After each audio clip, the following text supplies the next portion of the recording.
Hello viewer, welcome to Akash Maqbool YouTube channel.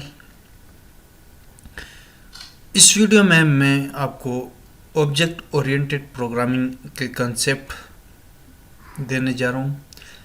Last video में हमने JavaScript के functional programming के बारे में सीखा था।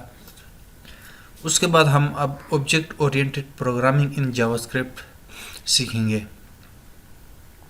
ये कुछ जो ऑब्जेक्ट ओरिएंटेड प्रोग्रामिंग के कंसेप्ट होंगे उससे पहले, तो आप इसको सीखें। ये आगे हम जब PHP सीखेंगे तो उसमें भी हमें ये काम आएगा, उसमें भी हम ऑब्जेक्ट ओरिएंटेड प्रोग्रामिंग पे काम करेंगे। तो सबसे पहले है कि इसकी ज़रूरत हमें क्यों पेश आई। तो हमारे पास देखते हैं कि हमारे पास स्ट्रक्चर प्रोग्रामिंग के जो डिसएडवांटेजेस हैं वो क्या है। तो इन डिसएडवांटेजेस की वजह से हमें ऑब्जेक्ट ओरिएंटेड प्रोग्रामिंग पर शिफ्ट होना पड़ा। सबसे पहले हमारे पास इसके 6 डिसएडवांटेजेस हैं और ऑब्जेक्ट ओरिएंटेड प्रोग्रामिंग के हम 6 एडवांटेजेस को डिस्कस करेंगे। इसमें सबसे पहले हमारे पास स्ट्रक्चर प्रोग्रामिंग का जो डिसएडवांटेज है वो ये है कि लार्ज कोड और हार्डर टू मेंटेन। ठीक है, इसमें हम स्ट्रक्चर प्रोग्रामिंग में हर काम के लिए फंक्शन लिखते हैं, तो हमारे पास जो कोड है वो बहुत ज़्यादा लेंथी हो जाता है। तो उस कोड को मेंटेन करना, अपडेट करना, तो ये एक हार्ड हो जाता है, बड़ा मुश्किल टास्क होता है। तो इस वजह से हम ऑब्जेक्ट ओरिएंटेड प्रोग्रामिंग को यूज़ करते हैं, जिसमें हम अपने कोड को आसानी से मेंटेन कर सकते हैं। दूसरा जो इसका डिसएडवांटेज है वो अनस्टेबल स्ट्रक्चर है and cause poor execution of function, action और कंट्रोल। इसमें हमारे पास चूँकि कोड जो है बहुत लेंथी हो जाता है, इस वजह से हमारा जो स्ट्रक्चर है वो स्टेबल स्ट्रक्चर नहीं रहता और हमारा जो फंक्शन है उसकी एग्जीक्यूशन पे बहुत ज़्यादा टाइम लेता है। तो इस वजह से हमारे पास जो एग्जीक्यूशन है वो पुअर एग्जीक्यूशन हो जाती है, एक्शन और कंट्रोल में भी पुअर हो जाता है। इसके अलावा इसका जो तीसरा डिसएडवांटेज है कि इसमें हम रीयूज़ नहीं कर सकते अपने कोड को। ये हमें डज नॉट एलो रीयूजबिलिटी।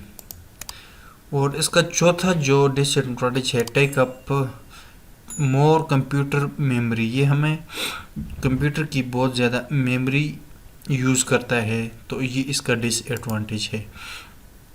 और उसके बाद हमारे पास ये not suitable for development of large program. हमें ये लार्ज कोई बड़े सॉफ्टवेयर अगर हम बनाते हैं तो उसमें हमें इसको मेंटेन करना बहुत मुश्किल है, क्योंकि कोड ज़्यादा लेंथी हो जाता है और बहुत ज़्यादा फंक्शन बन जाते हैं, उसको हमें फिर समझ नहीं आती, तो उसको मैनेज करना बहुत मुश्किल हो जाता है। और आखिर में हमारे पास जो है less abstraction and less flexibility है, तो इसमें हमारे पास कोई ज़्यादा फ्लेक्सिबल नहीं है। तो ये 6 डिसएडवांटेजेस ऑफ स्ट्रक्चर्ड प्रोग्रामिंग है। अब हम advantages of object oriented programming को डिस्कस करते हैं। सबसे पहले हमारे पास इसका जो फ़ायदा है ऑब्जेक्ट ओरिएंटेड प्रोग्रामिंग का, वो है कोड रीयूज़ एंड रिसाइकलिंग। इसमें हम अपने एक दफ़ा कोड की टेम्पलेट बना लेते हैं और उस कोड को दोबारा ही यूज़ करते हैं, तो ये बहुत बेनिफिट है। इसमें हम अपने कोड को आसानी से मैनेज कर सकते हैं, अपडेट कर सकते हैं। और दूसरा जो है इनकैप्सुलेशन है, इसको आगे हम चलकर डिस्कस करेंगे कि इनकैप्सुलेशन क्या है, और कुछ बाकी कंसेप्ट है ऑब्जेक्ट ओरिएंटेड प्रोग्रामिंग के, उसको हम डिस्कस करेंगे। और इसके अलावा इसका जो तीसरा बेनिफिट है वो डिज़ाइन बेनिफिट है। इसमें हमारे पास एक क्लियर डिज़ाइन होता है जिसको समझकर हम प्रोग्रामिंग कर सकते हैं। इसके अलावा सॉफ्टवेयर मैनेजमेंट है, अपने सॉफ्टवेयर को आसानी से मैनेज कर सकते हैं, उसको अपडेट आसानी से कर सकते हैं। ठीक है, और इसके अलावा हाई क्वालिटी सॉफ्टवेयर है। इसमें हमारे पास जो सॉफ्टवेयर बनेगा ऑब्जेक्ट ओरिएंटेड प्रोग्रामिंग में, उसकी क्वालिटी हाई होगी। ठीक है, और उसके बाद हमारे पास जो छठा इसका जो बेनिफिट है वो डिबगिंग फास्टर है। इसमें हम अपने कोड को जल्दी से डिबग कर सकते हैं। तो ये 6 benefit of object oriented programming के थे और 6 डिसएडवांटेज ऑफ स्ट्रक्चर प्रोग्रामिंग और फंक्शन ओरिएंटेड प्रोग्रामिंग। इंशाल्लाह नेक्स्ट वीडियो में हम ऑब्जेक्ट ओरिएंटेड प्रोग्रामिंग के कंसेप्ट को लर्न करना स्टार्ट करेंगे और इन्हीं कंसेप्ट को हम PHP में भी यूज़ करेंगे। जो बेसिक कंसेप्ट है वो सेम है। तो इस ऑब्जेक्ट ओरिएंटेड प्रोग्रामिंग के जो थ्योरी है, जो कंसेप्ट है, उसको आप अच्छी तरह से सीखें ताकि आपको बाकी जो लैंग्वेजेस हैं उनमें भी कोई प्रॉब्लम ना हो।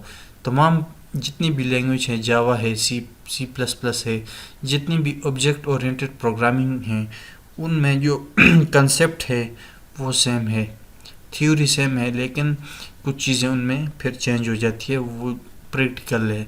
लेकिन जो थ्योरी है, जो कंसेप्ट है, वो सब का सेम है ऑब्जेक्ट ओरिएंटेड प्रोग्रामिंग में।